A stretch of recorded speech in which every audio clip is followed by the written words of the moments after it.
Yo, what's up, YouTube? I'm gonna call this video Respect to the Bums of Boxing. Now, I say that because, I think I mentioned, I say that because, I work sometimes on the weekend, doing security and stuff like that. It's just like bubblegum money, just a little extra money. But anyway, I'm not stealing from nobody, so I'm just doing what I gotta do, to make sure my financial goals are met.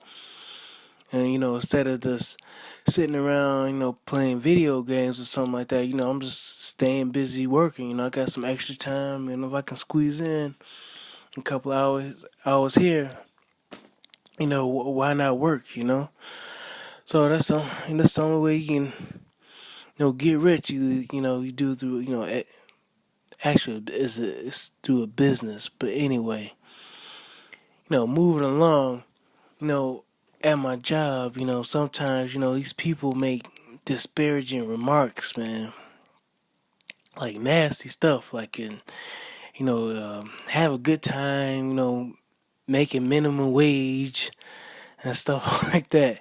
And, I don't know what country you guys are from. If you're in America, you guys know what minimum wage is, like $7 an hour or something like that.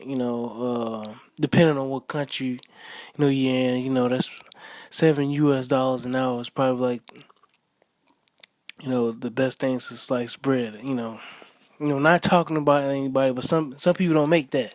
You know, based on the currency or exchange rate, some people don't make that. Okay, they be lucky to make that. So I ain't dumping on it, but I make more than minimum wage. Doing what I do for whatever x amount of hours. So now that I think about it, I don't even think even in high school, I wasn't even making I was making more than minimum wage. So, anyway, moving along, they say stuff like that, and they say nasty stuff. Like, it was a couple weeks ago, some dude's like, I wipe my butt and you look like my poo. He was like, he was like, you look. That was so stupid. He was like, when I wipe my ass, it's like you look like my poo. This was so funny, man.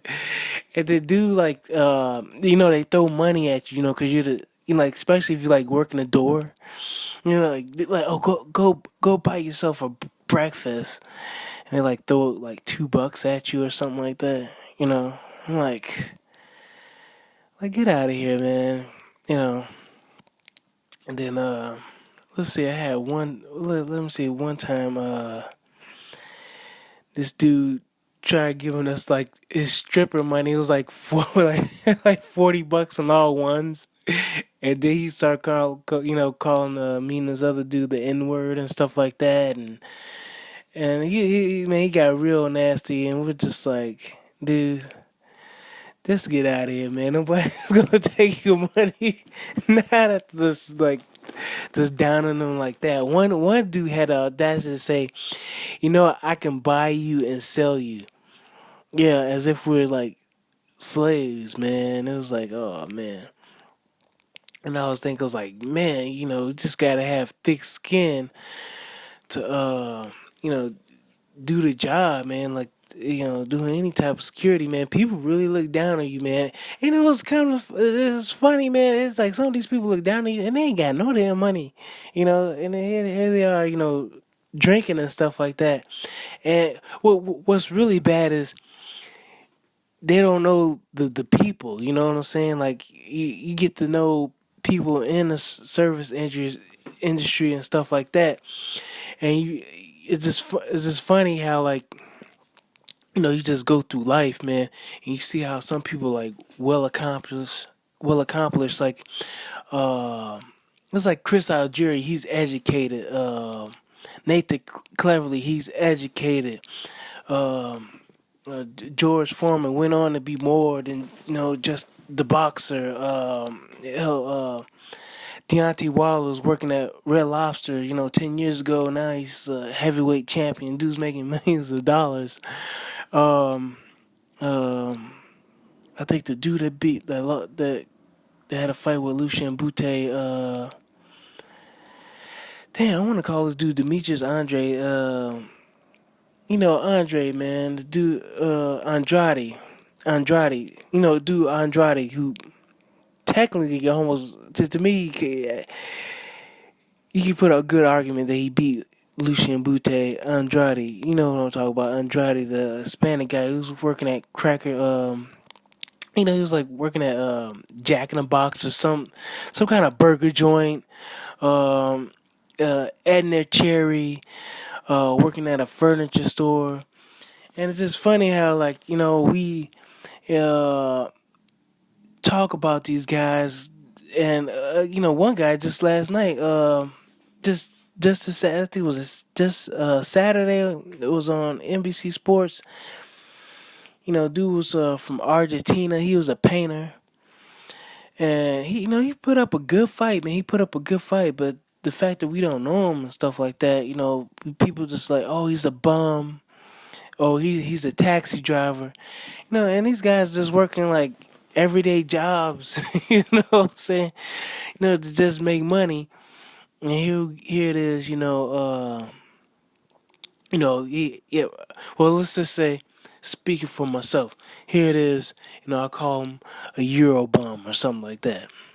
Dude's from a Euro bum, or this dude's garbage, or he's we just make disparaging remarks about these guys, and we discredit the fact that they have enough heart or enough moxie to get into the ring. Whatever they doing it for. Some guy even said like, oh, they just doing it for a paycheck. Well, they're prize fighters. All these guys are doing it for a paycheck.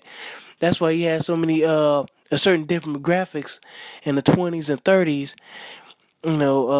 Winning championship belts and stuff like that. I don't know if you guys noticed it, but the demographics has changed in boxing. Certain demographics of people in the U.S. haven't been contending for belts. Let's just say like Italians, maybe a last Italian or Italian American to win a belt was what, Paulie Malignaggi. Maybe a dude that's maybe a Jewish or Zab Judah. He he's technically he's Jewish. I don't think that's ethnicity, but it certainly is religion. That they attaches a certain segment of people based on their ethnicity, but it's a religion. But the dude that follows that religion, we haven't seen too many of them in there. You get what I'm saying? So, who's that? Who's that Irish? We had a few. I guess we had a few Irish, championships, maybe up in the UK and stuff like that. Oh yeah, Andy Lee. Andy Lee. I believe he's Irish, not Irish American though. So I mean, there you go. You know what I'm saying? So anyway, um, yeah, man. So I'm not gonna this I'm not gonna do that no more, man. I'm not gonna call a dude a bum. I'm not gonna call him bum. I'm gonna stick to certain words like he's on a European level or domestic level, or he's not like top tier, and maybe use some grades like he's a C-level opponent, or if I don't know nothing about a dude, I'm just gonna say he's an unknown commodity. That's what I'm saying, because we don't know none of these people, man. At the end of the day, I don't know none of these people. Some guys are well educated, got probably got more education than me. Or probably got a skill that I don't have. That next week I'm gonna be calling him up, asking he can maybe fix a roof or something like that. So I can't say he's a roofer. And I'm paying this dude $10,000 to fix my roof. You know what I'm saying? I'm giving this dude a good chunk of my check with yeah, for $10,000. I mean, you gonna have to take out a loan or something for that one. you know, or dipping in the savings for that. And here he is. He's able to pocket a good 20-30% of that 10,000 after he pay everybody off. Hell, he probably could do it for him by himself and get paid 10,000 just for roofing or plumbing or fixing elevators. Brian Jennings fixing elevators. So anyway, I hope everybody sort of joins the movement of uh, unknown commodity. That's what I really want to call it. I want to really call it unknown commodity. Instead of calling these guys bums and disparaging words like like taxi driver, he's a taxi driver and stuff like that. No, he's the painter or he's the bellhop boy. Because these guys got to do something. They got to put food on the table. What they gonna do? They like 1-0. No Olympic pedigree and nothing like that. It's not like some guy is fronting the money. You know, and then even then, if they're 18 years old, I mean, where they gonna work? Best Buy was take a dump on them. The dude's an unknown commodity. It's gonna take him another 13 years. Hell, it took Kel Brook 10 years. That's almost 10 years to get a belt. You know, like most of these guys, it takes them forever. It takes them forever to get a belt. So anyway, I'm gonna say for myself, just speaking for myself. Hopefully, you guys join me. Unknown commodity. When it comes to a guy we don't know about, unknown commodity. That's what it is. It's an unknown. We don't know what we gonna get. It's an unknown commodity, and that's just about it. That's what I'm sticking with. All right, man. Let me know what y'all think. All right, bye.